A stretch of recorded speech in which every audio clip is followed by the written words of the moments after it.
여호수아가 마지막으로 이 땅을 떠나가면서 유언이라고도 할 수 있고 마지막 설교라고도 할 수 있는 그런 내용의 여호수아 24장의 마무리장이라고 볼 수가 있습니다. 그래서 여호수아는 우리가 알고 있는 대로 모든 세대를 겪은 사람이에요. 애굽도 경험했던 사람, 광야도 경험했던 사람, 또 가나안도 경험했던 사람. 애굽의 삶을 살아오면서 출애굽의 과정을 다 경험을 했고, 그리고 가나안 땅에 들어가기 전에 광야에서 긴 시간 동안을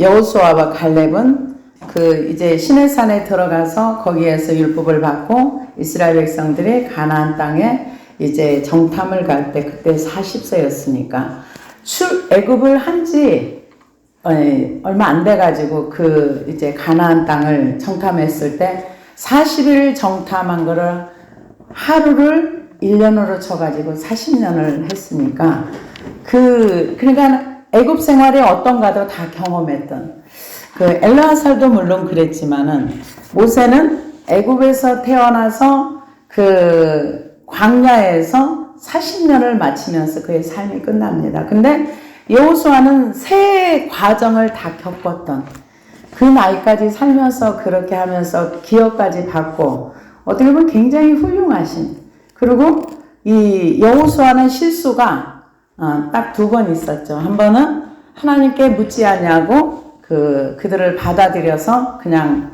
오케이 한 거고, 또 하나는 하나님께 묻지 않냐고 가나안 아이성을 치러 갔다가 거기에서 이렇게 그거 외에는 나머지는 별로 흠잡을 데가 없는. 근데 실수했던 것도 그게 이제 하나님께 묻는 그런 것들이 훈련되어지지 않았기 때문에 아마 우리가 하나님을 배워가는 과정 중에 실수도 할 수 있고 넘어질 수도 있고 중간에 그 실수에 의한 결과가 나쁜 결과가 올 수도 있다는 것을 우리는 성경을 통해서 배웁니다. 그래서 이 여호수아가 이스라엘의 모든 지파를 세겜에 모았습니다. 여기 1절에 보니까 여호수아가 이스라엘 모든 지파를 세겜에 모으고 이스라엘 장로들과 그들의 수령들과 재판장들과 관리들을 부르매 그들이 하나님 앞에 나와 선지라. 그러니까 특별히 전에도 말씀을 드렸지만 이 재판하는 검사나 판사들은 꼭 하나님을 믿는 사람이 했으면 정말 좋겠어요. 왜냐하면은 거기 그 마음에 하나님의 법이 있으면 불의를 재판할 수 없고 불의에 대한 거에 대해서 항거하면 항거하지 불의를 받아들일 수 없는 하나님의 마음이 있기 때문에 재판관들도 같이 모으고 수령들, 장로들, 모든 지도자들을 다 모았다는 얘기입니다. 그래서 모아서 이 이스라엘 백성들에게 이제 말씀을 전합니다. 그러면서 이 24장 전체 내용은 1절에서 우리가 13절까지 읽었는데요. 13절까지의 내용은 아브라함의 소명으로부터 시작하여 이스라엘의 가나안 정복에 이르기까지 이스라엘 역사에 대한 회고가 13절까지 나옵니다. 그 다음에 14절에서 28절까지는 이를 근거로 해서 여호수아가 이스라엘 백성 간의 신앙을 다시 한번 약속합니다. 그 다음에 29절에서 31절까지는 여호수아의 죽음에 대한 내용이 나오고요. 32절에서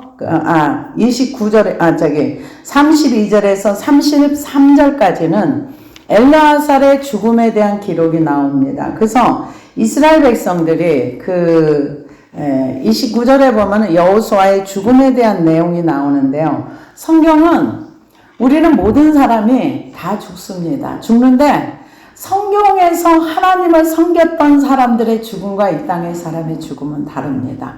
모세도 하나님 앞에서 하나님이 죽는 것을 가르쳐줘요. 그래서 이제 마지막으로 그 산에 올라가서 그 땅을 바라보면서 그 지역을 바라보면서 이제 지파별로 다 축복하고 그리고 느보산에 올라가서 그냥 이제 삶을 마감하는데 그 죽음을 바라보는 죽음에 대한 두려움이나 공포나 미래에 대한 어떤 불확실성이 없어요.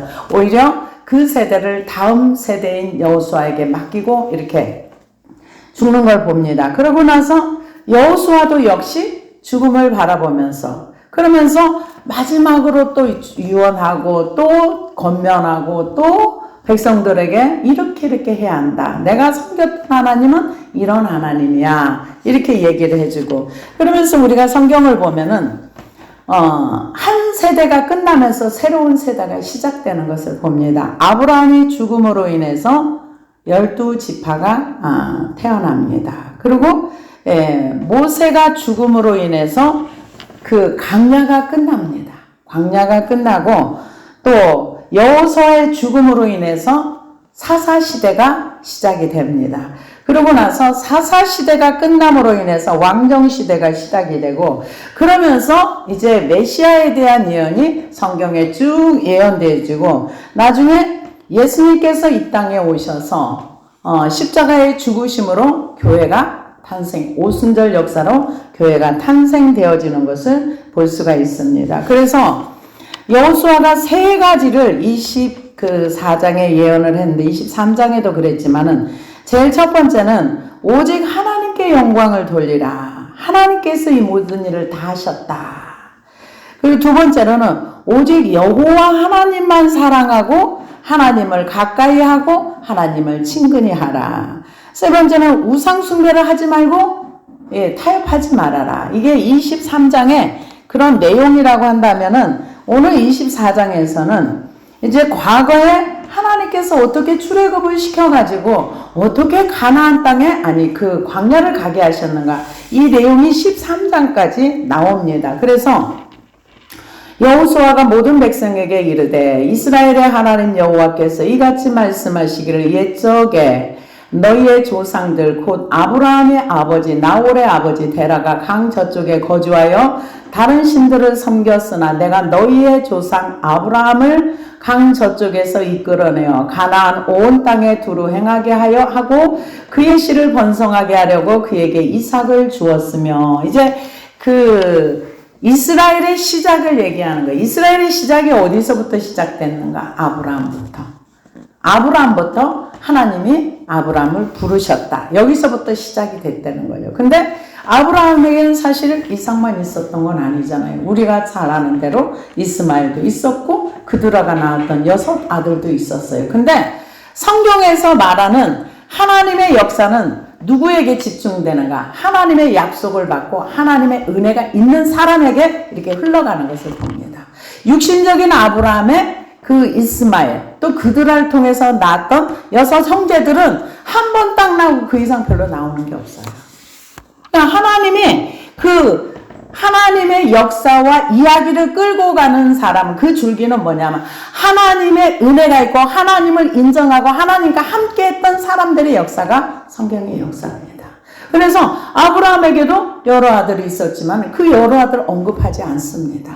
이삭에게만 얘기를 하는 거예요. 그래서 이삭에게 야곱과 에서를 주었고 야곱과 에서를 주었는데 사실은 야곱이 먼저 나오면 안 되는 거죠. 왜 에서가 형이고 야곱이 둘째니까. 근데도 영적인 그 축복을 신노하는 자, 갖고 싶고 둘째지만은 꼭 그 자리를 탐냈던 야곱에게 주어졌고 그러면은 에서는 억울하지 않은가? 아니요, 억울할 거 없어요. 왜냐? 에서에게는 아버지의 장자를 잇거나 하나님에 대한 어떤 이런 욕심과 욕구가 전혀 없었어요. 그게 아무것도 아니었던 거예요. 똑같이 하나님을 믿어도 어떤 사람은 하나님 굉장히 소중하고 어떤 사람은 하나님이 하찮은 사람도 있는 거예요. 하나님은 자기를 소중하게 여기고 하나님 것을 가지려고 하는 사람에게 역사해 주지 하찮게 여기고 대수롭지 않게 여기는 사람에게는 하나님도 똑같이 그대로 대해 주시는 걸 봅니다. 그래서 그 말라기서에 보면 내가 야곱은 사랑했고 에서는 미워했다. 왜? 사실 성경에 미워했다는 얘기는 없어요.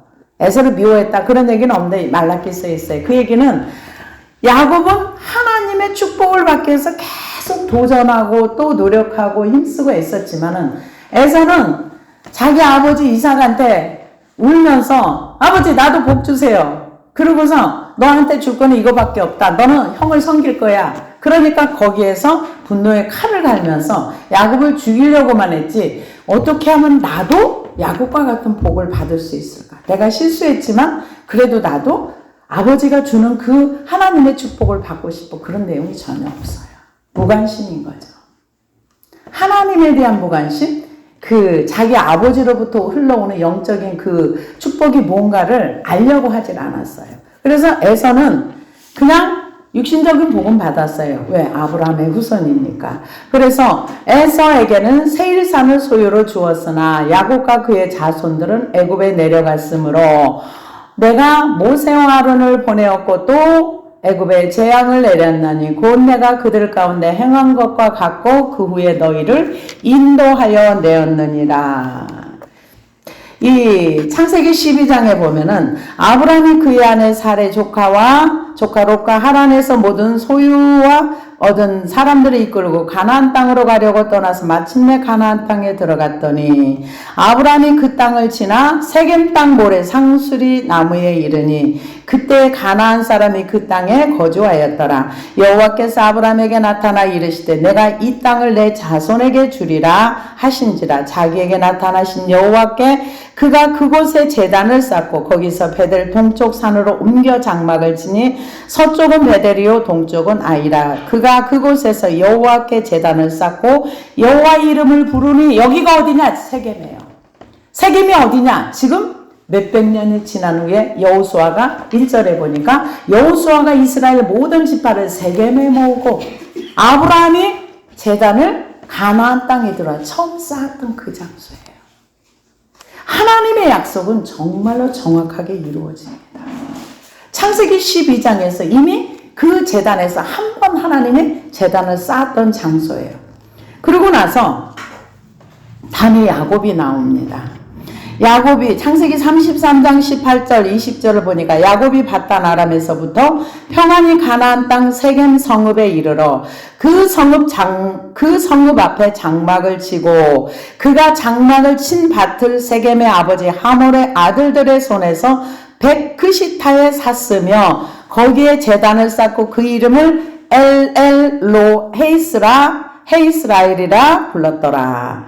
여기가 누구냐? 야곱이 와서 다시 세겜에서 제단을 쌓았어요. 근데 그 땅을 백크시마를 주고서 세겜 아버지 그 하몰에게서 그 땅을 샀습니다. 그 장소가 이 세겜 땅 지금 이스라엘에 다시 백성들을 모은 장소야. 하나님 얼마나 정확한지 모릅니다. 그 다음에 창세기 35장 1절에 4절 5절에 보니까 하나님이 야곱에게 이르시되 일어나 베델로 올라가서 거기 거주하며 내가 내 형 에서의 낯을 피하여 도망하던 때에 내가 났던 하나님께 거기서 제단을 쌓으라 하신지라. 그들이 자기 손에 있는 모든 이방 신산들과 자기 귀에 있는 귀고리들을 야곱에게 주는지라. 야곱이 그것들을 세겜 근처 상수리 나무 아래에 묻고 그들이 떠났으나 하나님이 그 사명 고울들로 크게 두려워하게 하셨으므로 야곱의 아들들을 추격하는 자가 없었더라. 여기가 세겜 땅입니다. 세겜 상수리 근처 나무에 이방 신상들을 다 묻었던 장소가 세겜입니다. 하나님이 그런데 그 세겜에 다시 출애굽한 이스라엘 백성들 그 장소에 보고 아브라함이 단을 쌓았던 그곳에서 다시 이스라엘의 그 지도자들을 불러서 옛적에 내가 아브라함을 불렀고 쭉 설명을 해주는 거예요. 하나님의 약속 얼마나 정확한지 모릅니다. 약속하신 대로 그대로 성취하시는 하나님. 그래서 지금 그 세겜 땅에 다시 불러놓고 내가 모세와 아론을 보내었고 또 애굽의 재앙을 내렸나니 곧 내가 그들 가운데 행한 것 같고 그 후에 너희를 인도하여 내었노라. 내가 너희의 조상들을 애굽에서 인도하여 내어 바다에 이르기까지 한 적에 애굽 사람들이 병과 마병을 거느리고 너희의 조상들을 홍해까지 쫓아오므로 너희의 조상들이 다 너희에게 부르짖기로 내가 너희와 애굽 사람들 사이에 흑암을 두고 바다를 이끌어 그들을 덮었나니 내가 애굽에서 행한 일을 너희의 눈이 보았으며 또 너희가 남은 날을 광야에서 거주하였느니라. 애굽에서 이 사실은 이거는 여호수아가 직접 경험한 겁니다. 애굽 땅의 10가지 재앙도 경험했고 홍해를 건너는 것도 애굽 사람이 죽는 것도 다 경험한 거예요. 20세 미만의 청소년들도 다 봤던 겁니다. 그때 40년 광야를 딱 정할 때 20세 미만은 다 살아있던 청소년들이에요. 그러니까 애굽을 경험했던 20대 미만의 청소년들도 이 광야를 다 지나가서 어쩌면 지금까지 살아있는 사람이 있을 수 있다는 거죠. 그래서 너희의 조상들이 여호와께 부르짖기로 내가 너희와 애굽 사람들 사이에 흑암을 두고 바다를 이끌어 그들을 덮었느니 내가 애굽에서 행한 일을 너희의 눈이 보았으며 또 너희가 많은 날을 광야에서 거주하였느니라. 내가 또 너희를 인도하여 요단 저쪽에 거주하는 아모리 족속의 땅으로 들어가게 하매 그들이 너희와 싸우기로 내가 그들을 너희 손에 넘겨주매 너희가 그 땅을 점령하였고 나는 그들 앞에서 멸절시켰으며 강 저쪽 얘기입니다. 요단을 건너기 전에 또한 모압 왕 십볼의 아들 발락이 일어나 이스라엘과 싸우더니 사람을 보내어 부올의 아들 발람을 불러다가 너희를 저주하게 하려 하였으나 내가 발람을 위해 듣기를 원하지 아니하였으므로 그가 오히려 너희를 축복하였고 난 너희를 그의 손에서 건져내었으며. 이게 저주하는 거 되게 중요한 겁니다. 우리가 행동을 왜 조심해야 되는가? 남이 저주하면 이 발람의 저주를 하나님이 일부러 막은 거예요. 우리의 행동 속에 남을 너무 억울하게 하고 남에게 저주받을 이번 정말 억울하게 하는 억울한 사람들이 이번에 너무 많아요. 너무 마음이 좀 불편합니다. 왜냐면은 어제도 제가 이제 보다 보니까 고3짜리 학생이 백신 맞고 75일 만에 멀쩡하던 학생이 죽었더라고요. 그 죽음으로 어쩔까 싶으니까 마음이 정말 불편하더라고요. 그 어린 아이가 멀쩡한 아무 지병도 없었는데 그렇게 맞고서 죽었는데 그 부모들은 얼마나 억울할까 이런 생각을 하니까 근데 성경에서는 이렇게 저주하거나 이거를 이 발람이 저주하려고 모압 왕 발락이 불렀는데 그것을 하나님 막았어요. 하나님이 왜 그걸 막았을까요? 그는 술사였는데도 불구하고 하나님이 저주를 아예 막아버렸어요. 그래서 참 저는 과거에 이렇게 그런 얘기들을 많이 들어봤어요. 무당이 이게 저주했는데 실제로 인생이 안 풀렸더라. 악한 영의 저주죠. 그런 얘기들을 들어봤어요. 그래서 그런 경우는 어떻게 해요? 그렇게 묻더라고요. 그래서 예수 믿고 그런 부분에 대한 회개를 풀어서 거기서 딱 십자가로 저주가 끝나게 하면 됩니다. 그런 얘기를 제가 한 적이 있었는데요. 우리의 모든 저주는 어디에서 끊어지는가? 십자가 밑에 갈 때 그게 다 십자가로 저주가 끊어지고 십자가로 윗대에서 내려왔던 나쁜 것들이 다 해결되고 해소되어지는 겁니다. 그래서 예수님이 십자가에서 저주를 받은 바 되사 이 말씀이 그렇게 나오는 겁니다. 그래서 저주하는 것을 하나님께서 막으셨다. 내가 발람을 위해 듣기를 원하지 아니하였으므로 그가 오히려 너희를 축복하였고 나는 너희를 그의 손에서 건져내었으며. 근데 나는 잘못한 게 없는데 상대방이 저주를 해. 그거는 새가 떠드는 것과 똑같다 그랬어요. 나는 아무 잘못이 없어. 난 똑바로 행했어. 근데 그들이 저주를 해. 그러면 그거는 참새가 지저귀는 것처럼 나와 상관이 없다 그랬어요. 오히려 우리는 그들을 저주하는 자를 위하여 복을 빌라고 했으니까 복을 빌어주면 그 복이 그쪽에 못 가고 다시 자기에게로 오는 그런 역사가 성경을 기록해 놓고 있습니다. 그래서 하나님이 그걸 막아줬다는 거예요. 너희가 요단을 건너 여리고에 이른즉 여리고 주민들 곧 아모리 족속과 브리스 족속과 가나안 족속과 헷 족속과 기르가스 족속과 히 족속과 여부스 족속이 너희와 싸우기로 내가 그들을 너희 손에 넘겨주었으며. 이거는 가나안 7족속이 이제 이스라엘 백성과 싸울 때 하나님께서 직접 참여하셔서 이렇게 싸워주셨다는 거죠. 그래서 전쟁은 사실은 한 사람이 100을 쫓고 한 사람이 1000을 쫓고 한 사람이 10,000을 쫓는 건 불가능합니다. 왜 인간의 한계가 있기 때문에. 그런데 하나님께서 개입하시면 한 사람이 100을 쫓고 1000을 쫓고 그 역사가 얼마든지 일어날 수 있다. 이렇게 얘기를 하고 있습니다. 그래서 내가 왕벌을 너희 앞에 보내어 그 아모리 족속의 두 왕을 너희 앞에서 쫓아내게 하였나니 너희의 칼이나 너희의 활로서 이같이 한 것이 아니라. 여기 왕벌이라는 것은 큰 벌이랍니다. 그래서 수프나 덤불 사이를 지나는 군인들을 습격해서 막대한 손실을 입혔을 뿐만 아니라 결정적인 요인으로 하나님이 자연재해를 풀어서 그 아모리 족속들을 쳤다는 거죠. 벌이 한 방 쏘이면 잘못하면 죽기도 한답니다. 그래서 그 벌은 공포의 어떤 그런 벌로도 이렇게 얘기를 하고, 그 가나안 사람들이 전쟁을 하면서 엄청난 공포 속에서 전쟁을 했다, 이렇게 얘기도 할 수가 있다고 합니다. 그래서 자연재해, 하나님께서 이 여호수아가 전쟁할 때 하늘에서 막 물을 막 내려, 지금 뭐 제일 자연재해가 많이 일어나는 곳이 지금 저쪽이 중공이잖아요. 그쪽에서 어마무시한 자연재해들이 일어나서 정말 말할 수 없는, 너무 불쌍하다 할 정도로 뭐 말도 못하는 그런 자연재해가 일어나더라고요. 그러면서 이거는 너희들이 전쟁할 때 내가 너네 전쟁에 개입해서 내가 싸워서 내가 이겼어, 지금 그 얘기를 하시는 겁니다. 그러면서 내가 또 너희가 수고하지 아니한 땅과 너희가 건설하지 아니한 성읍들을 너희에게 주었더니 너희가 그 가운데서 거주하며 너희는 또 너희가 심지 아니한 포도원과 감람원의 열매를 먹는다 하셨느니라. 실제로 그렇게 됐습니다. 그래서 이 말씀이 신명기 6장 10절에서 13절에 보니까 너 하나님 여호와께서 내 조상 아브라함과 이삭과 야곱을 향하여 내게 주리라 맹세하신 땅으로 너를 들어가게 하시고 내가 건축하지 아니한 크고 아름다운 성읍을 얻게 하시며 내가 채우지 아니한 아름다운 물건이 가득한 집을 얻게 하시며 내가 파지 아니한 우물을 차지하게 하시며 내가 심지 아니한 포도원과 감람원을 차지하게 하사 내가 배불리 먹게 하실 때 너는 조심하여 너를 애굽 땅 종되었던 집에서 인도하여 내신 여호와를 잊지 말고 내 하나님 여호와를 경외하며 그를 섬기며 그의 이름으로 맹세할지니라. 하나님께서는 하나님의 사람들에게 광야를 지나고 나서 믿음의 과정 중에 들어가면 물질의 부요를 주신다는 얘기입니다. 이게 왜 이렇게 될까요?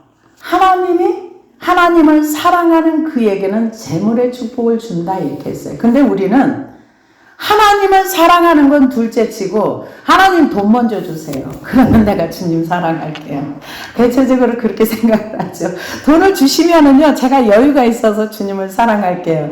근데 반대입니다. 재물을 먼저 주면 절대 주님 사랑하지 않아요. 왜 그럽니까? 솔로몬의 케이스가 있잖아요. 그 돈을, 그 지혜를 쓰고 즐기고 누리느라고 하나님을 찾을 시간이 없는 거예요.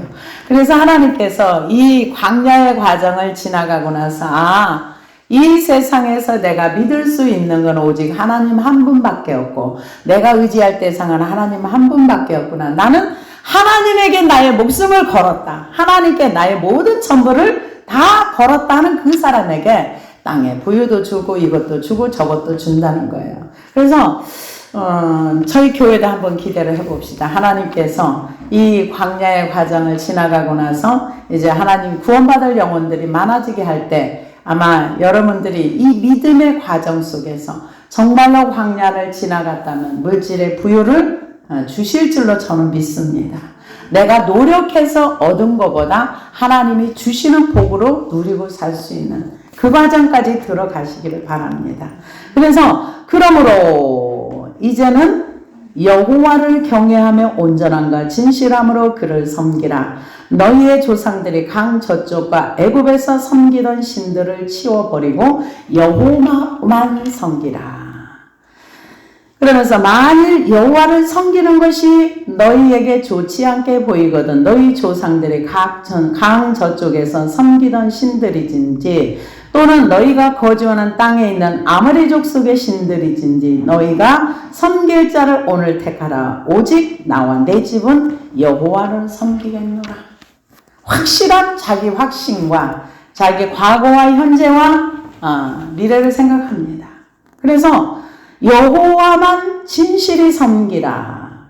그런데 신들은 많아. 한마디로 얘기하면 강 저쪽에 애굽의 신들도 있었고 지금 이 땅에 아모리 신들도 있고 누구도 있고 신들이 많아. 그런데 너희들이 선택해. 그런데 나는 나와 내 집은 여호와만 섬길 것이야. 그래서 정말 이 하나님의 은혜로 살아왔던 사람의 고백이라고 할 수가 있습니다. 그래서 우리는 둘을 섬길 수가 없어요. 고린도서 6장 14절에 16절에 보니까 너희는 믿지 않는 자와 멍에를 함께 매지 말라. 의와 불법이 함께하며 빛과 어둠이 어찌 사귀며 그리스도와 벨리알이 어찌 조화되며 믿는 자와 믿지 아니한 자가 어찌 상관하며 하나님의 성령과 우상이 어찌 일치가 되리요. 우리는 살아계신 하나님의 성전이라. 이와 같이 하나님께서 이르시되 내가 그들 가운데 거하며 두루 행하여 나는 그들의 하나님이 되고 그들은 나의 백성이 되리라. 하나님께서 여호수아를 통해서 이스라엘 백성에게 선택하라고 합니다. 이거 우리가 들을 때는 이상한 얘기가 될 수 있어요. 아니 이때까지 하나님 섬겼는데 뭘 또 선택하라고 해. 나 이때까지 하나님 섬겼는데 뭘 또 뭐 어쩌라는 거야. 이런 얘기를 할 수 있는데 섬기다 이 뜻은 경배하다는 뜻입니다. 이 24장에 16번이 나오는데요. 하나님 밖에는 우리가 섬길 분이 없다. 그래서 섬긴다는 것은 거룩한 두려움을 얘기합니다. 그것을 경외함이라고 얘기합니다. 그래서 이 세상에서 정말 진실하게 섬길 수 있는 그것은 하나님밖에 없다. 그런데 이 하나님을 섬기는 사람들이 교회에 모였습니다. 그러나 교회에 나와 있지만 하나님을 온전히 섬기지 못하는 사람들도 많이 있습니다. 그래서 하나님께서는 저는 이번에 이제 그 교회가 만교회가 넘게 문을 닫았고 뭐 이거저거 얘기를 들어보면서 참 마음이 불편한데 어떤 분이 그런 얘기를 했더라고요. 어떤 목사님이 어떤 얘기를 했느냐 하면은 한국교회에 한교총과 한자영과 또 그 밖에 큰 교단들이 교회를 위해서 전혀 싸우지 않았다. 교회를 위해서 한 번도 목소리를 내지 않았다. 교회를 위해서 다 죽은 자들이 되어서 다 한 번도 교회가 이렇게 국가로부터 부당한 대우를 받는데도 한 번도 목소리를 내지 않고 그냥 다 죽은 자와 같은 그런 저기를 했다. 그러면서 지도자들은 교회 무너진 교회 다 숫자 살려놔. 어떡할 거야? 이런 얘기를 했는데 책임을 물을 만한 자리라고 저도 생각을 합니다. 그 지도자들을 세우고 거기에 리더들을 세우고 그들에게 많은 그 사례를 하는 거는 교회가 무슨 단체에 무슨 일이 있을 때 목소리를 내달라고 그 회비를 내고 하는 건데 정말 틀린 말은 아니에요. 물론 에레미야서나 이 내용들을 보면은 이 나라가 어려움이 올 때 전염병이 오고 그리고 기근이 오고 전쟁이 오는 거는 하나님의 백성들이 백성답게 살지 못할 때 하나님의 진노 가운데 그런 게 온다고 되어 있습니다. 그러나 말씀을 준비하면서 보다 보니까 물론 지도자가 그 지도자라고 해서 무너진 만 몇 개 교회를 다시 살려놔 이런 식으로 얘기를 하시더라고요. 그러면서 문 닫은 교회 목사님들을 불러서 같이 힘을 불어넣는 기도를 해서 교회를 다시 회복을 시키든가 뭔가를 해야 될 거 아니냐고 막 이런 얘기를 하는 걸 들어봤는데요. 저는 그 얘기도 뭐 틀린 얘기는 아닌 것 같지만 에레미야 5장 1절에 4절을 보니까 너는 예루살렘 거리로 빨리 다니며 그 넓은 거리에 찾아보고 알라. 너희가 만일 정의를 행하며 진리를 구하는 자를 한 사람이라도 찾으면 내가 이 성읍을 용서하리라. 그들이 여호와께서 살아계심을 두고 맹세할지라고 실상은 거짓 맹세니라. 여호와여 주의 눈이 진리를 찾지 아니하시나이까. 주께서 그들을 치셨을지라도 그들이 아픈 줄을 알지 못하며 그들을 멸하였을지라도 그들이 징계를 받지 아니하여 그들이 얼굴을 바위보다 굳게 하여 돌아오기를 싫어하므로 내가 말하기를 우리는 비천하고 어리석은 것뿐이라. 여호와의 길 자기 하나님의 법을 알지 못하니. 에레미야 5장 1절에 보면은 한 사람이라도 진리를 구하는 자가 있으면 한 성읍을 용서해 주겠다. 없다는 거죠. 그래서 호세아 4장 11절에 보니까 음행과 묵은 포도주와 새 포도주가 마음을 빼앗느니라. 내 백성이 나무에게 묻고 그 막대기로 그들에게 고하나니 이는 그들이 음란한 마음이 미혹되어 하나님을 버리고 음행하였음이라. 이스라엘에 너는 음행할지라도 유다는 죄를 범하지 못하게 할 것이라. 너희는 길갈로 가지 말며 베다원으로 올라가지 말라. 여호와의 사심을 두고 맹세하지 말지어다.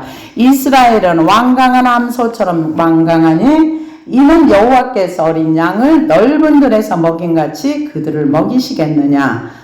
에브라임이 우상과 연합하였으니 버려두라. 그들이 마시기를 다하고는 이어서 음행하였으며 그들은 부끄러운 일을 좋아하느니라. 이 얘기는 무슨 얘기입니까? 한 사람이라도 이 성읍에 정의와 공의를 구하는 사람이 있으면 내가 그 성읍을 용서해 주겠다. 호세아서는 그들은 범죄할지라도 유다야 너는 범죄하지 말아라. 이게 우리에게 주신 메시지. 얘들아 다른 사람은 죄를 범해도 너희들은 죄를 범하지 마. 근데 저들은 왜 하나님을 떠났는지 아니?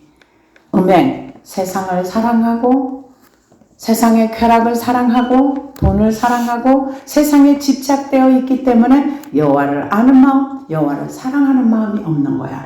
다른 사람이 그럴지라도 너는 그러지 마. 유다야 너는 그러지 마. 우리에게 주신 얘기입니다. 세상 사람들이 세상을 사랑하고 죄 짓는 걸 낙으로 알고 세상을 즐기지 못하는 것을 억울해한다 할지라도 예수 그리스도를 아는 너희들은 그렇게 살지 마. 지금 그 얘기를 하고 있는 거예요. 그렇게 그들은 할지라도 너는 그렇게 하지 마. 하나님께서 우리를 향해서 주시는 메시지입니다. 그래서 선택하라는 거죠. 오늘 이것도 우리는 매일매일 선택하는, 나의 즐거움을 선택할 것인가? 예수 그리스도를 선택할 것인가? 매일매일 순간순간마다 먹을 것도 매일 선택하잖아요. 내가 이것을 먹을 것인가 저것을 먹을 것인가. 노는 것도 내가 핸드폰을 붙들고 놀 것인가 성경을 붙여볼 것인가. 근데 성경이 좀 잘 안 읽혀지지요. 그런데 하나님은 하나님만 사랑하라 그래요.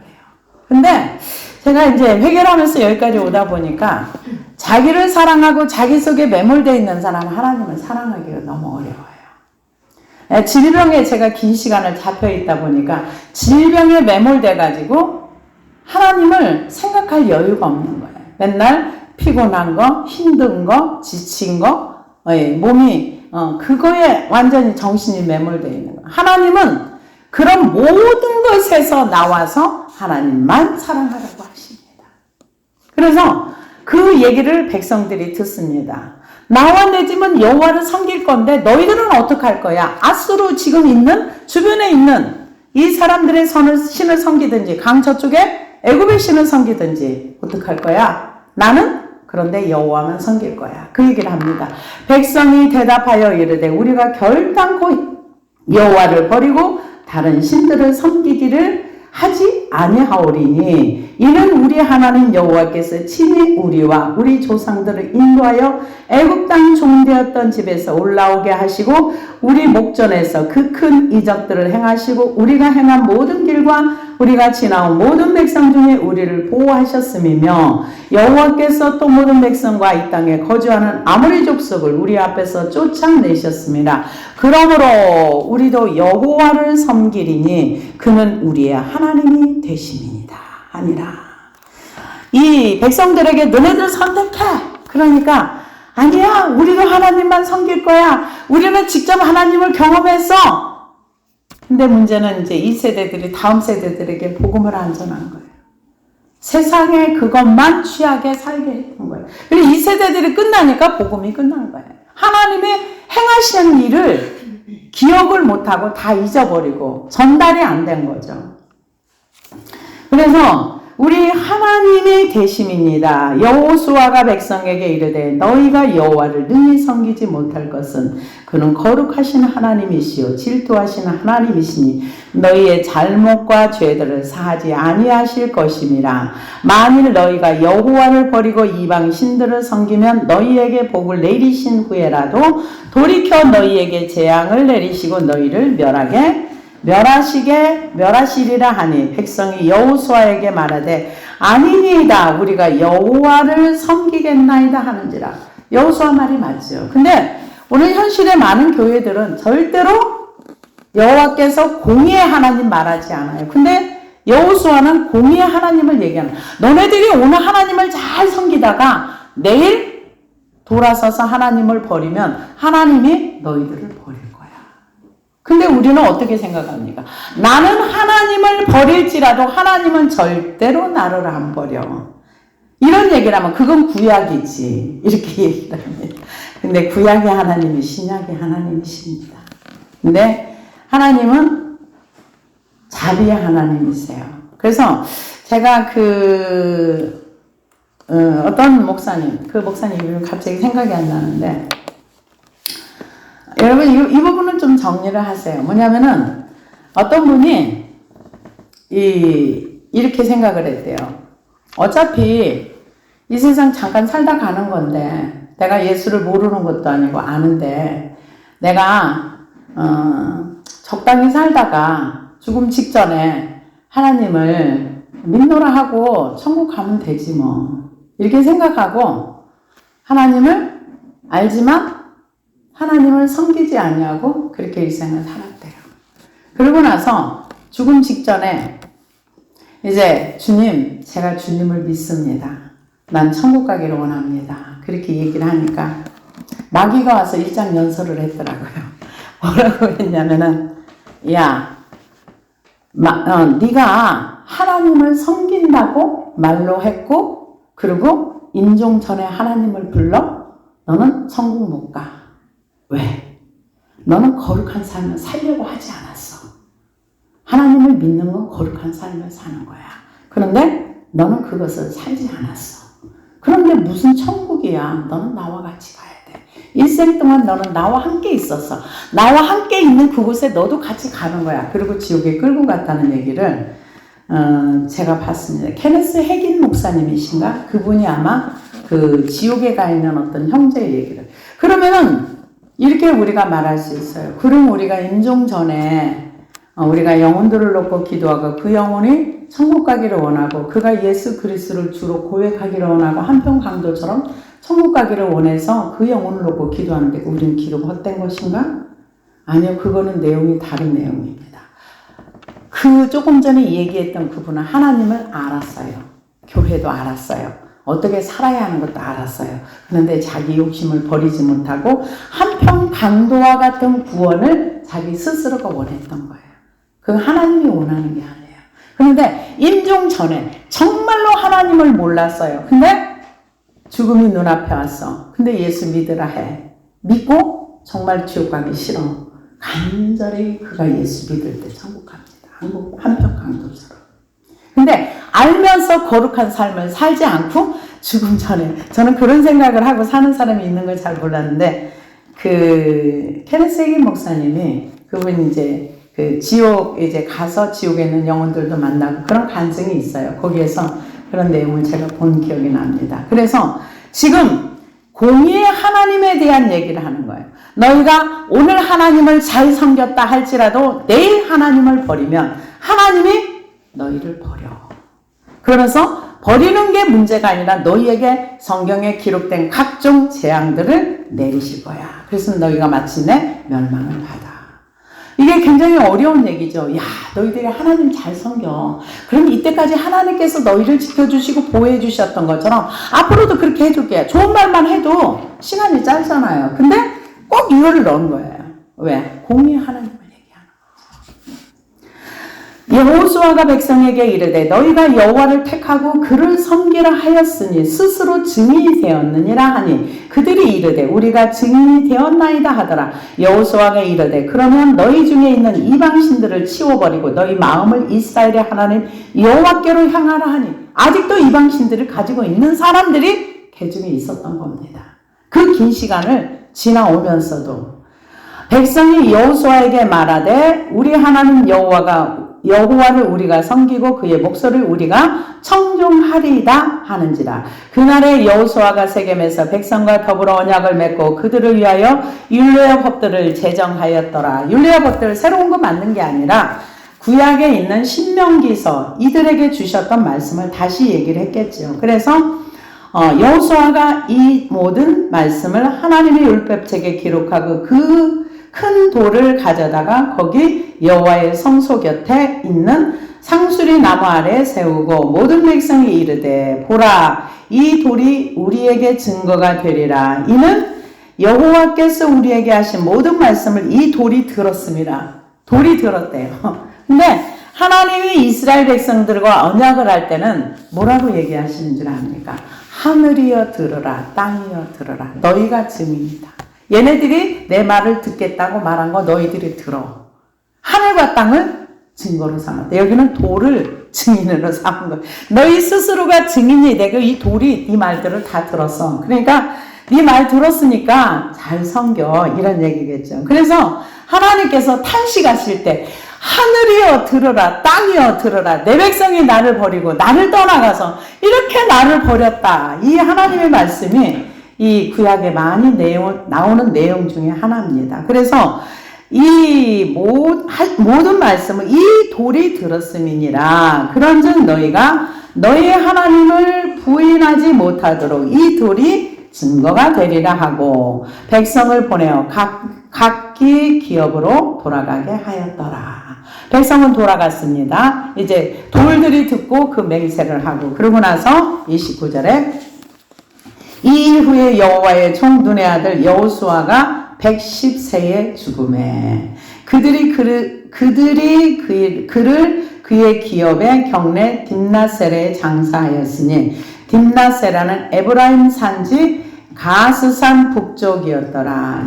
이스라엘이 여호수아가 사는 날 동안과 여호수아 뒤에 생존한 장로들 곧 여호와께서 이스라엘을 위하여 행하신 모든 일을 아는 자들이 사는 날 동안 여호와를 섬겼더라.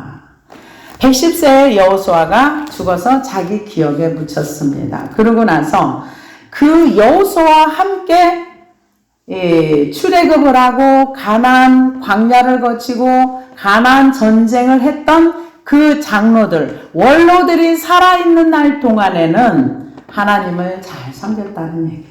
근데 문제는 이게 이어져야 되는 거예요. 이어져야 돼요.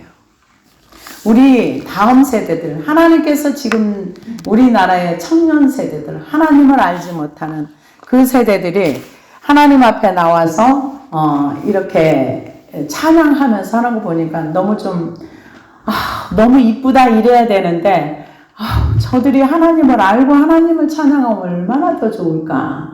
하나님 우리나라의 복음이 활성화된 진짜 진실된 복음을 저 젊은이들이 듣고 다음 세대까지 이어지게 하옵소서.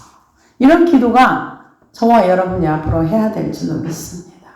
그래서 정말 모르고 막 자기 열정으로 찬양하는 것이 아니라 십자가의 그 은혜, 하나님이 우리를 위하여 행하신 그 큰 일을 찬양할 수 있는 그런 젊은 세대들이 될 수 있도록 우리가 기도해 줘야 될 줄로 믿습니다. 그러면서 또 이스라엘 자손이 애굽에서 가져온 요셉의 뼈를 세겜에 장사하였으니 이곳은 야곱이 100크시타를 주고 세겜 아버지 하몰 자손들에게서 산 밭이라. 그것이 요셉 자손의 기업이 되었더라.